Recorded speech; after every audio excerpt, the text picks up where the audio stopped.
Hey, good morning! August 23 na and ito na yung last day natin dito sa KL because August 24 na 12 a.m. yung flight natin. So ngayon, morning 9:30.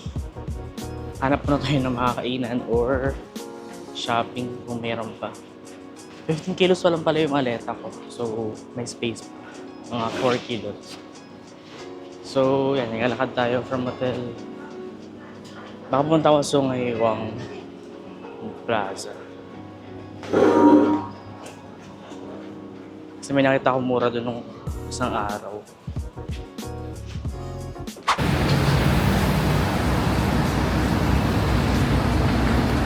Tumawid tayo ng overpass.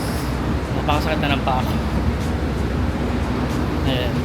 So, tapat lang siya ng Berjaya. And ayan pala may mga scooter parang sa BGC na mover. Ayan, pwede kayo mag-rent yan. Hindi ko lang na-try and baka may apply na download. Ayan, Berjaya Times Square. So ayan, malapit na tayo sa Sungay-Wang Plaza. Ito na pala. Ito na siya. Ayan. So ayan, sarado pa yung mall. 10 AM yung open niya. Marami nag-abang. Tamay muna tayo sa tapat ng Macy's.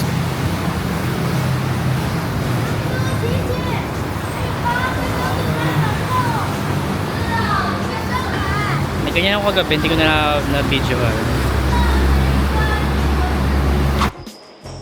So, nandito pa rin tayo sa Sungay-Wang Plaza. Eh, nakabili tayo ng t-shirt. Eh, dito tayo sa food court. Hanap lang tayong pagkain. Then, balik tayo sa hotel. Ewan ko kung anong pakainin ko, pero mag-rice ako. Hanap muna tayo dito. So, para siya mga hawker center din. May mga karinderya, gano'n. Hanap lang tayo.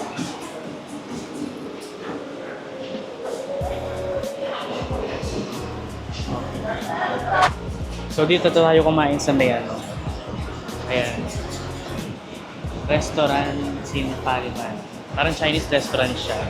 And finally, makakakain na tayo ng baboy, ng pork. Kasi almost 1 week na tayong kumakain ng puro chicken lang. So ito yung mga nabili ko kanina. May dalawa dyan na 90 RM, tapos itong tatlo, 10 RM isa. Yan yung pampasalubong. Pero sa itong dalawa, sa akin yan. Ito. So waiting na sa food. Ano lang yan? 9 RM. Ewan ko lang kung may drinks sa kasa. Pero hanap po na tayo ng drinks. So ayan, dumating na yung food natin. Ang in-order ko yung roasted pork rice. Yay, finally, pork na. Then may soup siya. Itong sugar cane sa tapat lang. 5 ringgit siya. So let's eat muna. Dito yan sa Wang Food Court. Ayan, Wang Food Court. Dito sa may 4th floor ng Sungay-Wang Plaza. So, let's eat! So, ayan. Nakatapos tayo kumain sa food court. Sungay-Wang Plaza. Ito yung elevator. So, ayan. Waiting na lang tayo sa Grab natin. Papunta sa kabilang hotel. So, nag-check out na ako dito sa Sky Hotel. So, may laundry din sila kung gusto magpa-laundry. Sky, hindi pala kita. Malapit na yung Grab Bike. So ayan, andito tayo ngayon sa loob ng pangalawang hotel ko. So nag-hotel lang ako kasi yung luggage storage fee dun sa may NU Central, yung malapit sa KL Central na station. Ano rin, 60 ringgit. So almost same lang. Dito may higaan pa. So may pahigaan din. So yan, naka-aircon naman siya. Ano lang to, 900 plus ko lang nakuha sa Agoda. Ayan, ayos-ayos naman siya. Wala nga lang siyang elevator. Diba? Okay naman. Na-exhaust. Ano siya? Nasa Little India pala siya. So, lalabas ako maya-maya. Para maglibot-libot. Bye-bye. So, andito tayo ngayon sa Little India sa Brickfields. Dito yung hotel natin pinook na pangalawang hotel. While waiting sa flight natin. Ito yung hotel ko. Yeah, sa second floor. Hotel Brickfields. So, ikutin natin tong Little India nila. And the design is very India talaga. Ayan. Nakang Bollywood nakalagay.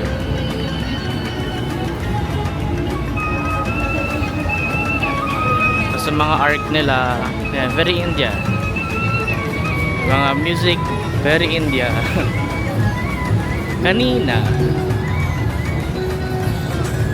Kanina yung Grab driver na Chinese, may na-recommend siyang kainan dito for ano daw, yung masala tea. So tatry natin. Sa kabila ata yun. Tama, sa kabila pala. Di ba na dito? Pero ayun lang yung Little Indian nila.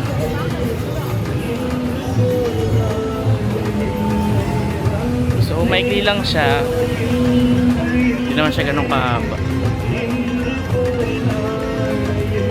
Ayan, very Indian. May mga nagbenta rin ng gold. Ayan.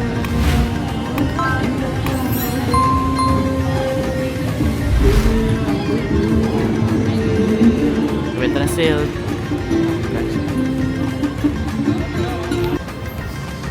Ito yung mga masala tea. Pero hindi tayo dyan kakain. Meron din silang panipuri.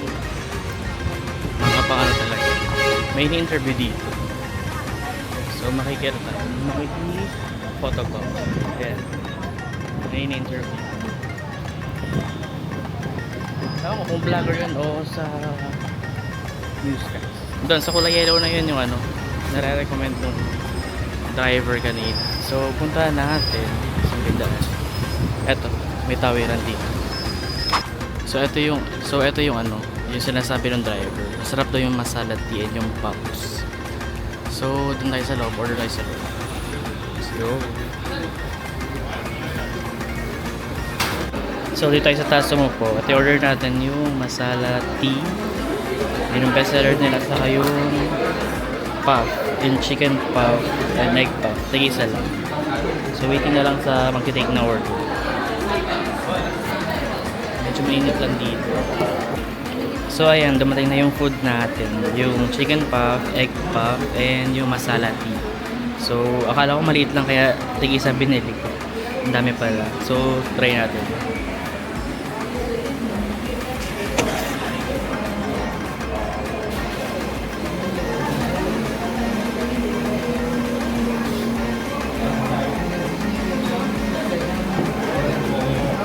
Sarap umahagod. Ganun pa.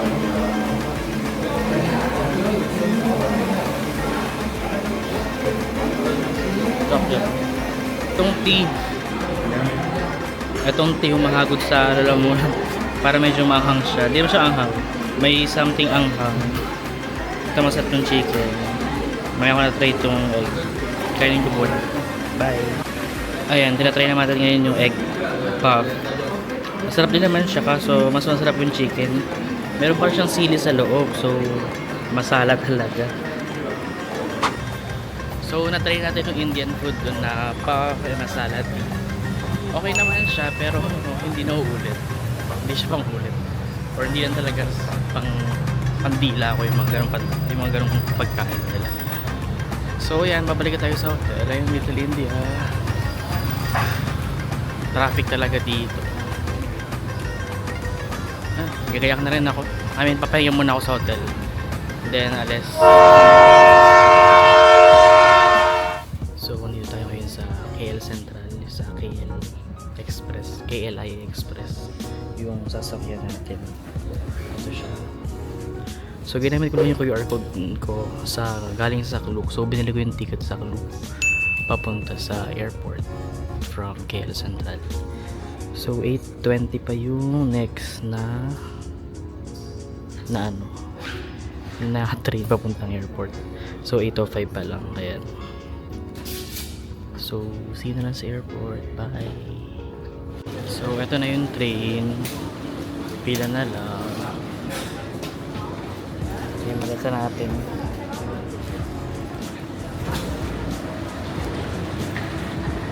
Yan, pasok na.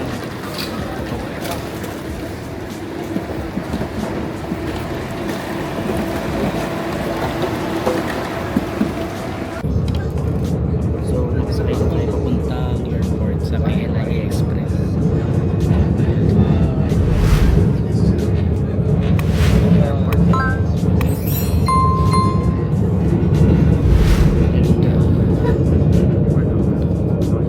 Ay, ano pala yung nakikita? Bye bye na KL.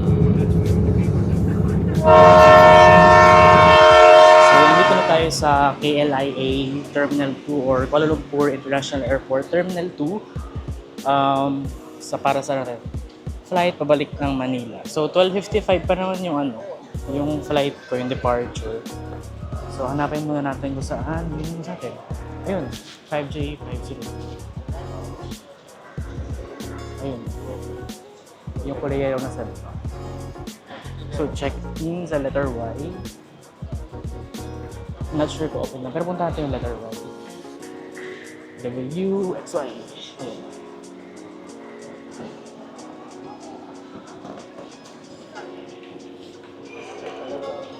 Sana ma-check-in na para wala tayong hila-hila. So, pinaharap ko na yung luggage ko.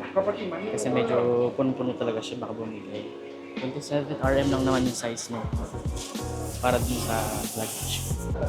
So, ayan, napa-plastic wrap na natin ang maleta natin. And, ano pala, tayo na magka-print a boarding pass dito. 7 pack. So, dito tayo sa Y, i-drop by package. Enter ko lang, kukunin ko lang itong boarding pass. Bye! Yan, may printan natin. Others to check in, scan passport.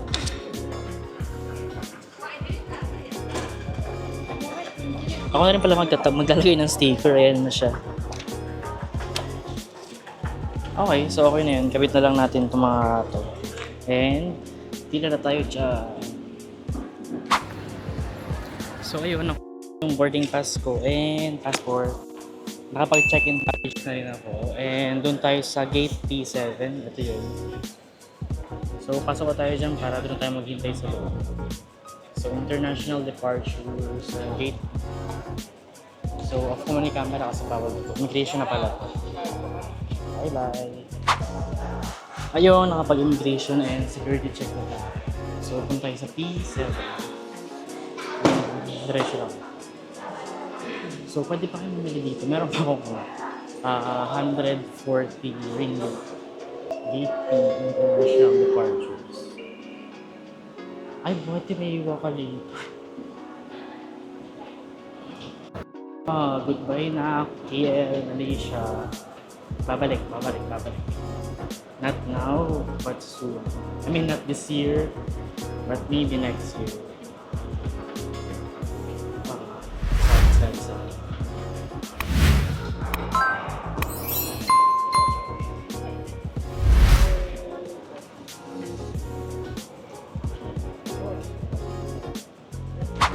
So, binalikan natin yung nagbibenta ng seal na chocolate. Ito. Ayan. So, bibili tayo. Meron pa naman tayong 100 something ringgit. Bili tayo.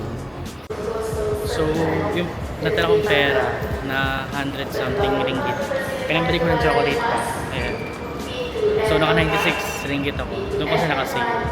Alam mo lang pagagamitan ng ringgit. So, pinambili ko na lang. Ayan.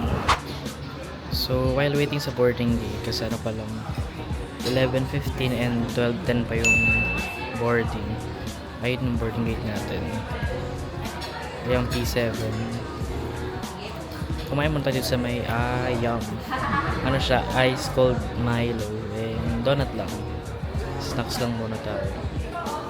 So, 10 RM. 10 RM yan. So, 8 RM.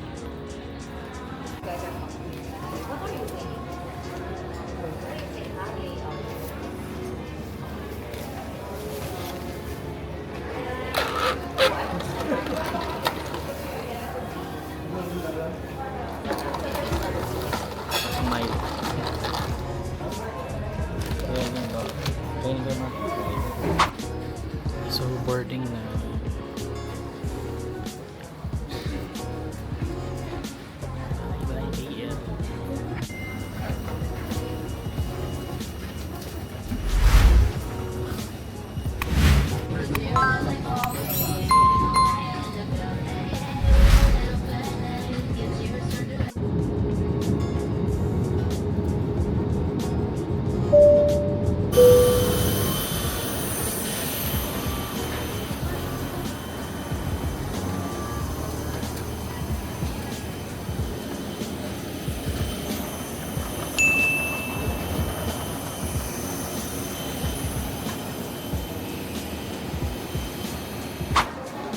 Hey Philippines! Welcome back to me. So dito na natin tatapusin yung vlog natin, yung Singapore Kuala Lumpur vlog.